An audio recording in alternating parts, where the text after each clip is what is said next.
আসসালামু আলাইকুম। দেশ এবং সকল প্রবাসীরা কেমন আছেন? আমি আছি আল্লাহর রহমতে, আলহামদুলিল্লাহ। আল্লাহর রহমতে ভালো আছি।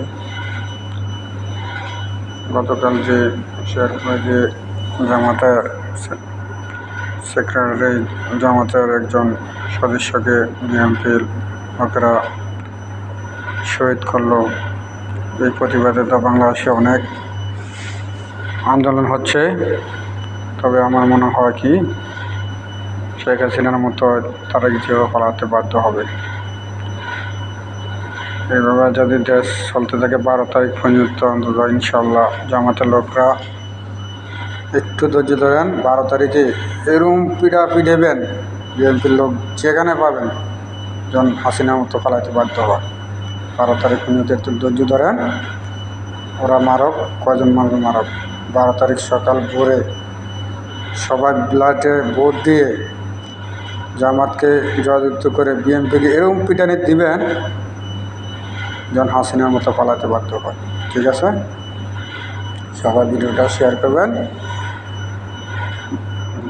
এক মাঘে মানুষ বলে শীত যায় না, ঠিক আছে, বারবার মাঘ মাস আসে।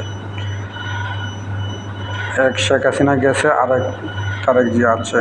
ও একবারও বলে নাই জুলাই যে যোদ্ধা যাদের ত্যাগের বিনিময়ে, যাদের শহীদের বিনিময় বাংলাদেশে শেখ হাসিনার পালাইছে এবং তারেক জিয়া আসতে পারছে, সেই একবারও জুলাইয়ের যারা নেতৃত্ব দিয়েছে তাদেরকে ডাকে নাই, তাদেরকে বুকে টানি নেয়, তাদের সাথে কোনো আলোচনা করে নাই।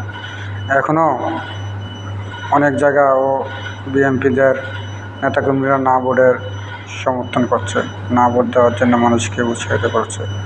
অতএব ধরে নিতে হবে, বিএনপি কখনো চায় না যে বাংলাদেশ সুন্দরভাবে চলো। ঠিক আছে, বিএনপি চায় শেখ হাসিনা আবার বাংলাদেশে ফিরত আসো। ঠিক আছে, অতএব শেখ হাসিনা যে পথে, তারেক জিয়াও আবার সেই পথে যাবে ইনশাআল্লাহ। সামনে 12 তারিখ সবাই দেখিয়ে দেবে, আর প্রস্তুত হবে তারেক জিয়াকে বিদায় করার জন্য বাংলাদেশ থেকে। ওকে, আল্লাহ হাফেজ।